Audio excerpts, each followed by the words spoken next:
Notre dernier sujet, c'est le Togo. On va parler maintenant de l'affaire Adjakli. Le procès a démarré sur un faux rythme.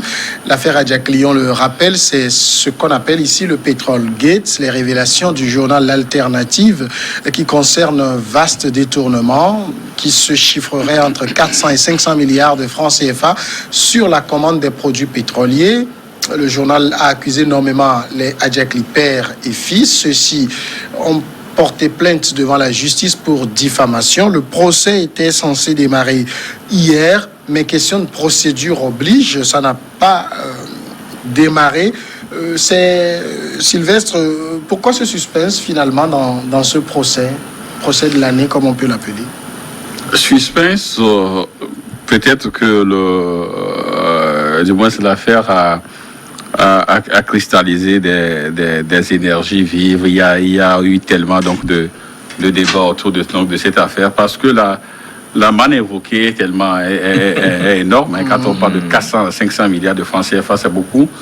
C'est beaucoup. Sur plusieurs années. Sur plusieurs années, oui. Sur plusieurs années. Il faut beaucoup ajouter ça. D'accord, ok. 400 500 milliards sur plusieurs années. On n'a pas pris ça en une année. D'accord. Donc, et je crois qu'on serait peut-être dans un pays, je ne veux pas dire normal, mais un pays qui se respecte. Peut-être que l'autorité et compétence, du moins les premières autorités du pays devaient quand même surtout saisir de cette affaire. Même le procureur de la République devait quand même surtout saisir. Pourquoi pas la Plucia, cette celui donc de lutte contre la corruption et les crimes économiques. Mais bon, rien. Et puis, et là, on a attendu à ce que du moins l'accusé, si on peut le dire, au niveau donc du journal devient aujourd'hui le plaignant et qui a porté donc l'affaire devant la justice. Et donc du fait donc des débats et tout ça au sein donc de la République, beaucoup attendaient à ce que ça puisse véritablement démarrer pour qu'on puisse connaître donc du moins la vérité sur cette affaire. Mais sauf que question de procédure, vous venez donc de le dire, au niveau donc de l'avocat de la défense, ils estimaient que du moins c'est la pièce sur laquelle donc ils sont accusés. Cette pièce n'a pas été communiquée à la défense. Or, ce sont pratiquement les principes élémentaires donc du droit. En cas de procès, il faut communiquer la pièce à la partie adverse, donc afin que eux aussi puissent peut-être préparer donc leur défense. Donc, c'est une question de procédure. C'est renvoyé au 7 octobre. Donc, on va encore prendre la patience. Et on verra, voilà. Alors, il y a, c'est vrai, question de procédure, mais moi j'ai écouté l'avocat de l'accusation qui dit que la pièce dont on parle, ce n'est que le journal en question. C'est-à-dire la parution qui a fait les accusations. Alors, il trouve que c'est... Je ne vais pas dire en tout cas de mots qui ne vont pas avec la situation, mais comment la défense peut dire qu'elle n'a pas connaissance de l'élément de l'accusation? Vous avez dit le journal, ça veut dire que ça porte sur une parution. Oui. Or, quand on parle du Petrol Gate, c'est plusieurs révélations, sur plusieurs éditions, sur plusieurs parutions. Donc, si on prend seulement un élément, on amène, il va falloir que la défense puisse avoir vraiment l'élément qui est contenu là-bas, se préparer en conséquence. Sinon, la défense est préparée sur tout le dossier Petrol Gate. Ça veut dire que toutes les révélations qui ont été faites, c'est ça. Si aujourd'hui, c'est un exemple que je donne, si on parle seulement du ranch, de l'apparition qui a parlé seulement du ranch, mais jusque-là, ce n'est pas le Petrol Gate. Ce ne sont que quelques questions de périphérie. Ce n'est pas encore le vrai problème. Ce que le Petrol Gate a engendré pour qu'on puisse avoir le ranch. Oui, justement, le procès, et si moi je veux bien comprendre, ne porte pas sur le Petrol Gate. C'est peut-être nous de la presse qui lui donnons ce nom. C'est un procès en diffamation. On estime que vous dites que j'ai un ranch en Afrique du Sud. Trouvez-le. Que j'ai une Mercedes, quoi. C'est pas ça. C'est pourquoi nous disons. C'est la plainte. Tout à fait. C'est la plainte, c'est la diffamation, c'est ça, c'est de dire que c'est de prouver qu'effectivement il y a cette Mercedes là illustrée sur le journal qui appartient à M. Adjakli et que ce ranch là où on a écrit Kara là appartient véritablement à M. Adjakli. Et je dis que ce sont des questions de périphérie, ce n'est pas de ça il s'agit. Ce que nous voulons, c'est le Petrol Gate. C'est le Petrol Gate. Et donc, c'est ça qui retient notre attention, vous comprenez? Et donc, s'ils évoquent des questions, en tout cas, à mon avis, un mineur qui n'ont rien à voir avec les pour amener les gens vraiment à parler. Mais il va falloir que la défense aussi se prépare et voir dans quelle mesure il peut, la défense, dans quelle mesure elle peut partir de cette affaire de diffamation-là pour débusquer le lièvre, comme on le dit convenablement. Oui. Pour parler d'investigation et pour ce que Ferdinand Haïté a fait, il y a 3 principes. Un, on a des documents version papier. Ça dit les preuves, c'est ça? La preuve, document version papier, version clé USB, version orale. Oui. Et Ferdinand Haïté s'est appuyé sur des éléments consistants et il a pondu son article. Il a donné des références et autres. Il a même dit que des ministres ont signé des documents. Il a mis les copies facsimilées là-dedans. Aujourd'hui, on lui reproche quoi? On lui reproche quoi? Dans un pays comme le nôtre, on a laissé ce secteur à un comité qui a fait sa loi sur plusieurs années. Et on parle que telle famille a fait ceci, telle famille a fait ceci, telle famille a fait ceci. Et cet article a fait que le ministère ou bien le gouvernement a diligenté un audit. C'est ça. Qui est en cours. Qui est en cours. C'est du bien pour le peuple togolais. Absolument. Pour l'État même. Et pour l'État même. Voilà. Et le directeur actuel est venu à une émission sur TVT pour dire que les responsables seront punis, comme l'a dit le ministre aussi. L'essentiel de ce qui a été dit dans le journal, qui parmi eux va dire qu'il n'est pas au courant? Qui va dire qu'il n'est pas au courant? Moi, je sais, et je sais que des choses comme ça existaient. Ah oui. Et certains premiers ministres de la place le savent. Certains ministres même qui ont bénéficié de l'argent. Les directeurs de cabinet le savent. Et cet argent a servi à payer des billets d'avion, à payer des bons d'essence pour. Les gens le savent. Et ce qu'ils sont en train de faire, moi je ris. Ferdinand Haïté a fait un bon boulot, que le juge sur le dossier fasse que la lumière jaillisse pour le bien des Togolais. Alors justement, quand on parle de lumière, c'est peut-être là qu'il faut être très clair pour éclairer la lanterne de ceux qui nous suivent. Et je le répète, le procès ne porte que sur la diffamation. Ce n'est pas le procès du Petrolgate, en fait. Non. C'est là où je te dis que les gens veulent amuser la galerie. Non, c'est-à-dire, je suis... moi, je me mets un peu à la place de ceux qui ont porté plainte. Oui. Il y a eu des accusations. Oui. On a dit que la personne possède une Mercedes. Oui. Prouvez que dans mon parc auto, il y a cette voiture. Prouvez que dans mon parc immobilier, il y a le ranch. C'était leur accusation. C'est tout. Mais qui communique cela à la partie et à la défense? Mais qui communique cela? Que nous voulons uniquement parler de ça. Mais sauf que vous savez que la Ligue des consommateurs a également porté plainte dans ce dossier. Pour qu'il veut que la lumière soit faite. Pas sur des questions subsidiaires, ces périphéries de range et tout ça. Mais comment est-ce que les gens sont arrivés à peut-être faire perdre au Togo, si on peut le dire ainsi, 400 à 500 milliards de francs CFA sur une période donnée? C'est ce que moi je veux savoir en réalité. Et le rôle que la société Vitrol Suisse l'a joué. Mais ce que quelqu'un peut-être dérange, c'est pas ma tasse de thé. Qui sont ceux qui... Où est-ce que les 4 à 500 milliards sont passés par où? C'est ce que veulent les Togolais. Maintenant que comment ils ont utilisé ça? Moi je suis diffamé. Comment ils ont utilisé? Il faudrait que c'est à eux de nous dire oui, nous l'avons utilisé pour payer des ranchs, nous l'avons utilisé pour payer des Mercedes. C'est pas notre problème. C'est pas mon problème. Mais vous l'avez utilisé, vous l'avez pris? Oui. Oui, voilà. Bon, ok, vous l'avez pris, d'accord. Maintenant, ce que vous avez fait avec, là, c'est pas notre problème. Vous l'avez pris? Oui. Maintenant, remboursé. Voilà, c'est tout. Et il faut aussi donner aux Togolais le vrai circuit d'achat du pétrole sur la fluctuation du dollar. Si le dollar est si le baril est à $100 et que vous discutez avec Vitrol et vous vendez ça à $80, les $20, ça passe où? C'est ça. Et tout ça là, c'est ça on veut savoir. C'est ce que les Togolais veulent savoir. Moi-même qui suis ici. Est-ce qu'il y a un pays où quelqu'un sait ça? Mais c'est c'est un comité mis en place par l'État.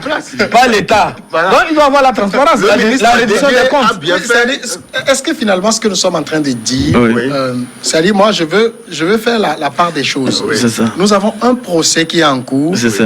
Et il me semble l'avocat de l'accusation était en conférence de presse entre-temps la date. Mais il disait que si les gens attendent des révélations sur comment on passe commande, ils seront déçus. Non, on va les contrer dans le dire. Non, c'est sa ligne de défense. En fait, c'est sa ligne de défense. Vous comprenez? Ils disent, nous avons porté plainte pour diffamation. Je suis d'accord. Et avant que la diffamation n'arrive, il y a un fait, justement. On a accusé mon client de détenir ci et ça, d'avoir détourné 500 milliards. C'est ça. Prouvez-le, c'est tout. Voilà. Et c'est pourquoi il disait qu'il revient maintenant à la partie, disons... non, pas...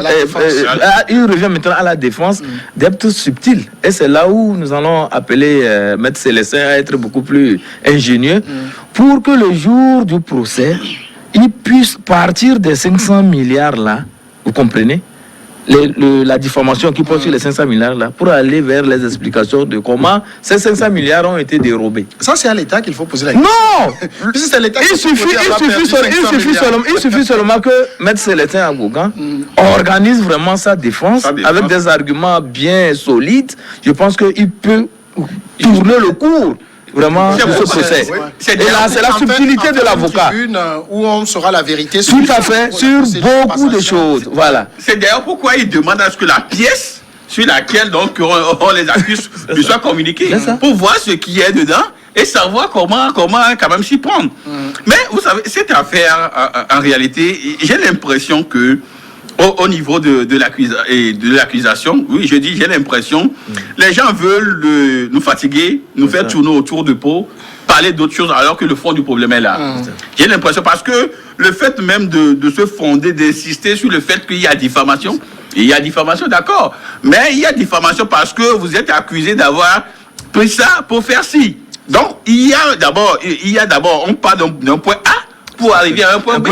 Mais vous voulez qu'on parle du point B sans parler du point A. C'est là où le problème se pose. J'évoquais la conférence de presse que Maître Sosa avait accordée il y a quelques semaines. Il est revenu même ce matin, il était sur Radio Victoire. Ah, moi, je n'ai pas écouté. Oui. Donc, il est dans la conquête de l'opinion. Il est revenu sur la procédure de passation. Et d'après les explications qu'il a données, même si on prend X années, il serait très difficile pour 1, 2, 3 personnes de détourner un montant pareil. D'autant que pour qu'on achète le carburant, et ça c'est ce que beaucoup oublient de dire, l'État ne débourse pas 1 franc.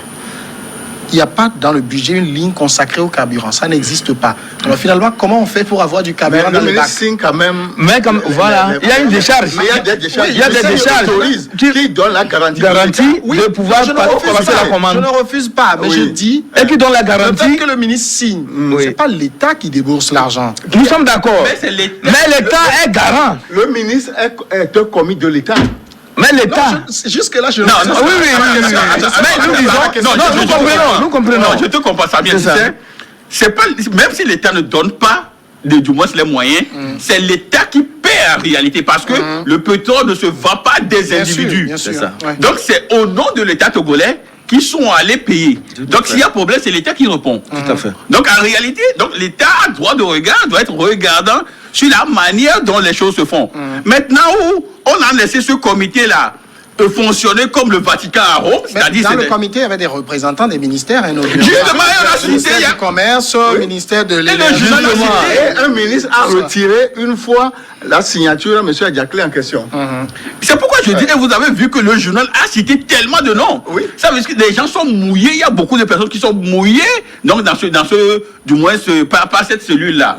Et le journal même a dit qu'il y a même une ministre donc, du Commerce qui a eu un véhicule de la part des présents.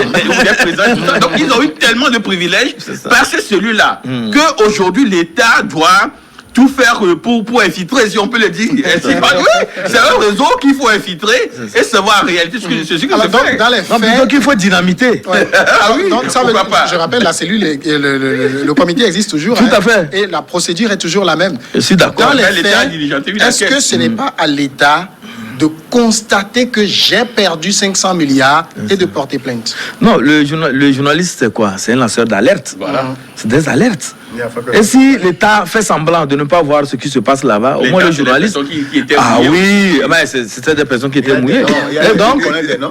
si l'État fait semblant de ne pas voir ça, au moins le lanceur d'alerte a vraiment eu ce patriotisme-là, cet acte patriotique de lancer l'alerte et de dire que il y a des choses qui se passent là-bas, des choses qui ne sont pas normales, qui se passent au niveau de ce comité. Donc l'État doit revoir. Et justement, c'est pour cela que au niveau de l'État, nous avons appris qu'il y a quand même cette enquête-là d'audit-là qui est diligentée au niveau du ministère du Commerce. Et au même moment, peut-être que les jours à venir, il y aura des rebondissements. Ça, il faut s'attendre à cela. Si l'État constate vraiment qu'il y a eu des détournements, vous allez voir, il y aura vraiment des rebondissements. Et ces messieurs qui se sont présentés au tribunal pour créer du tort à notre confrère, ils apprendront aussi à leur dépens. Et même le confrère a dit hier, après donc l'ouverture du procès, que d'ici là, l'audit diligenté Les commandité résultats, par le gouvernement seront donc accessibles et puis on verra. Et si cet audit ne révélait rien finalement? Ça doit. Oui, ça peut ne pas révéler. Ça peut ne pas révéler. Parce que la manie des filous, c'est de tout faire pour ne pas laisser des traces. Ça peut ne pas révéler, parce que l'audit, c'est quoi? Ce sont des pièces comptables qu'on demande, on fournit. Moi, je Mais pense que... si c'est une investigation en bonne due forme, sérieuse, que l'État engage, et là, on met à contribution les services qui sont vraiment spéciaux, qui sont concernés par l'investigation. Je suis sûr qu'on sortira beaucoup de choses. On sortira beaucoup de choses. Vous savez qu'il y a eu des audits qui ont été commandités, que ce soit au Togo ou ailleurs, parce qu'on soupçonnait des gens de X ou Y, mais à la fin, ça n'a rien révélé. Non. On n'a pas voulu que ça révèle et que les choses sortent. Les gens n'ont pas voulu que ça sorte. Quand on dirige une enquête, le résultat obtenu, il appartient au pouvoir de révéler le résultat ou de ne pas le révéler compte tenu de certaines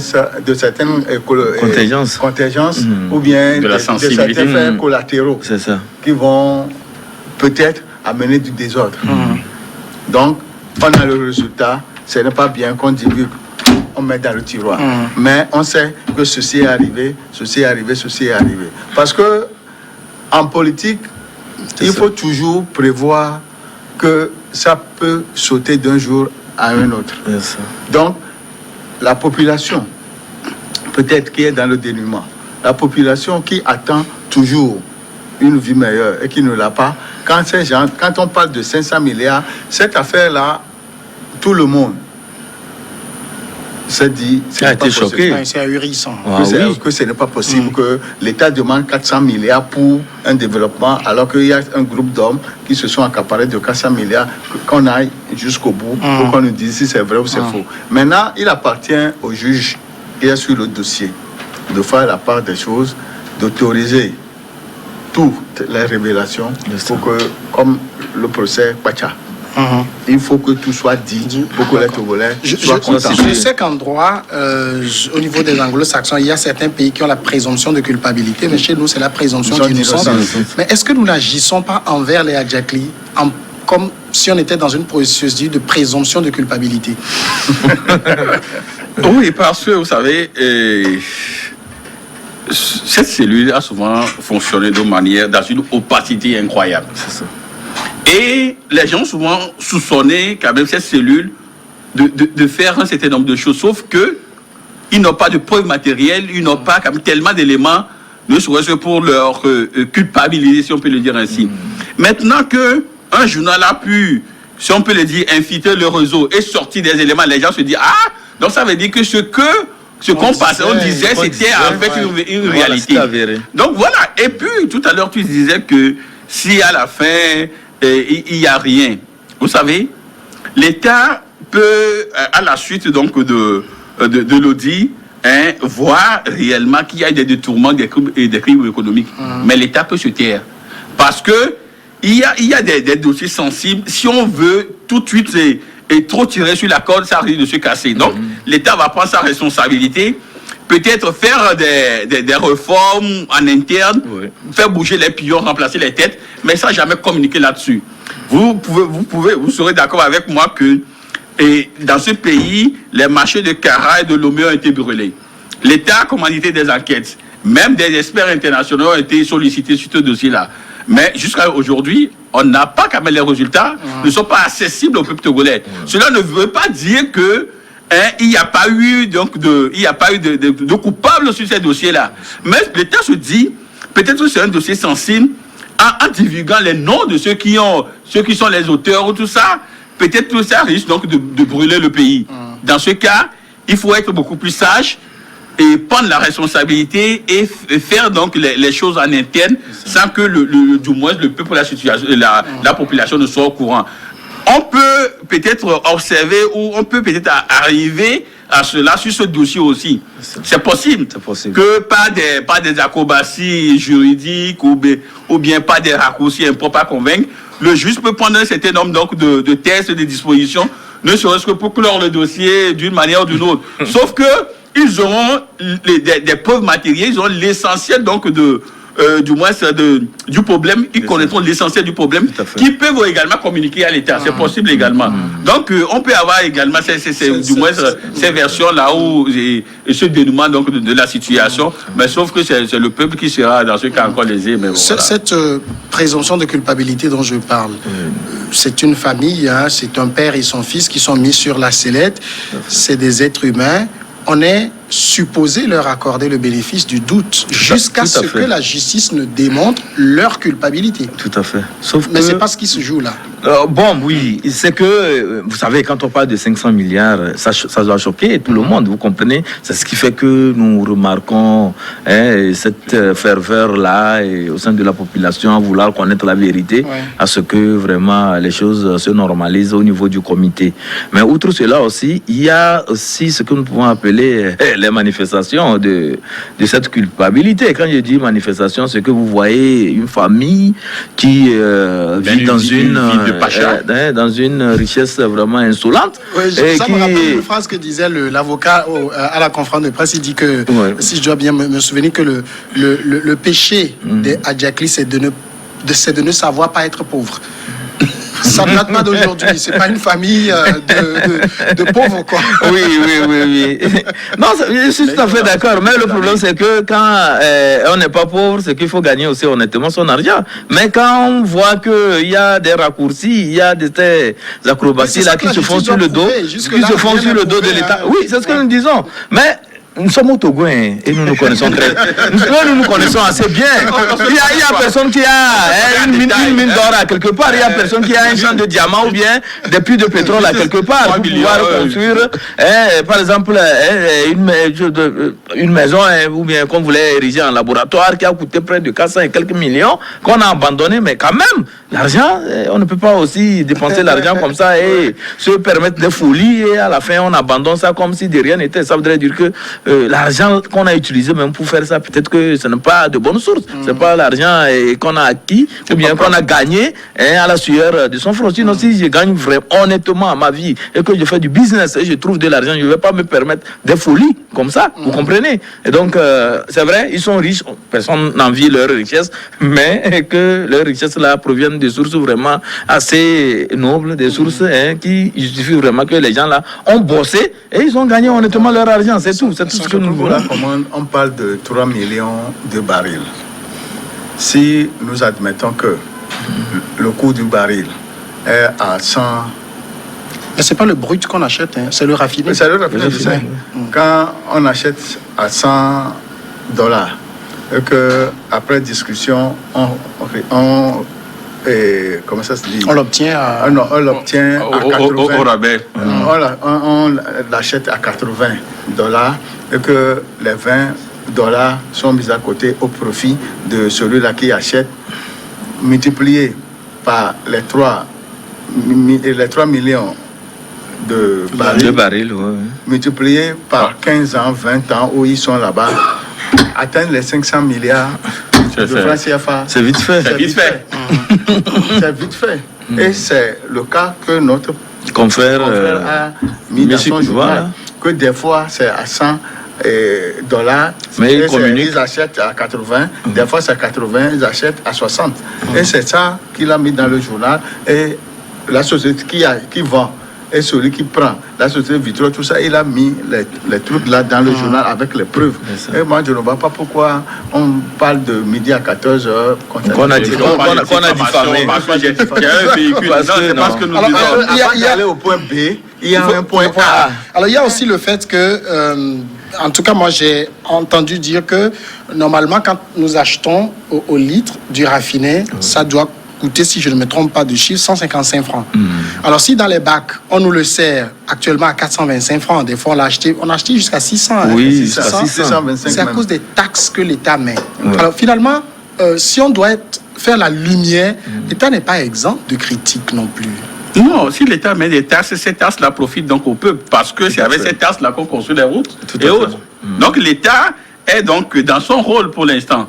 Maintenant, ceux qui trouvent peut-être le baril, qui paient donc le baril à 100 francs, et viennent dire qu'ils l'ont trouvé peut-être à 150, et c'est sur la base de 150 que l'État a ajouté donc du moins ces taxes. C'est eux en réalité qui sont fautifs. Parce que l'État doit mettre quand même cette taxe. C'est des choses vérifiables, hein. C'est pas comme s'ils font des choses en cachette. On peut vérifier. Vitol est tout le temps dans les eaux. Hein. Il faudrait quand même qu'ils aillent prouver ça à la justice. Parce que c'est eux qui disent, qui ont convoqué peut-être le journal. Donc il faudrait qu'ils apportent aussi les preuves. Ils vont apporter les preuves. C'est ce que nous disons. Que c'est faux ce que les gens disent. Pour l'instant, l'État est dans son rôle. L'État met les taxes pour avoir beaucoup plus de moyens et quand même... et trouver des solutions donc au peuple, tout s'il y a l'affaire, tout ça, il faut régler. Oui, ici, là, l'État a trouvé l'argent. Finalement, ça veut dire que pendant, puisque Vincent Fiocco parlait de 15 ans, tous les ministres du commerce qu'on a eu, les ministres des Finances, les ministres de l'Énergie, les premiers ministres, personne n'aura remarqué qu'il y a eu un poteau rose quelque part. Mais vous oubliez, il y avait eu un ancien ministre du Commerce qui avait voulu parler, devenu Premier ministre, qui s'est saisi de ce dossier. Mais après, de ce dossier, il lui a retiré la signature. Et après, je ne sais plus ce qui s'est passé. Ah, au Maisonneau, vous voulez dire? Et je ne sais plus ce qui s'est passé. Non, outre cela aussi, vous avez vu que la plus la dernière fois a commandité une étude sur la corruption. Oui, la petite corruption. Non, là, sur la corruption, disons. Non, ils ont parlé de petite corruption. Non, c'est la corruption. Il n'y a pas de petite corruption. C'est-à-dire, si tu parles de pots de vin, c'est aussi la corruption. Et vous comprenez? Et donc, qui sont ceux qui ont été indexés? Les grands corrupteurs, là. On a parlé des décideurs, on a parlé des ministres. Donc, justement, là, donc comprenez. Ça, hein. Non, il faut. Non, c'est un rétropédalage. Les gens n'ont pas de poigne. Et justement, c'est pourquoi on n'a pas confiance à cette application. Commandité, justement, c'est la petite corruption, ce que les policiers prennent, ce que les gens dans les bureaux. Mais c'est ça la corruption. C'est quoi la corruption, en fait? La corruption, c'est quoi? C'est l'INSET qui fait les études. Oui. Là, c'est qui ont fait l'enquête qui disait que non, c'est la toute petite corruption. C'est pas la grande corruption. Non, c'est la corruption. C'est la corruption, bien évidemment. La corruption, c'est la corruption. Merci, Vincent Fiocco. Sylvestre, merci. Merci à tous de nous avoir suivis et à demain.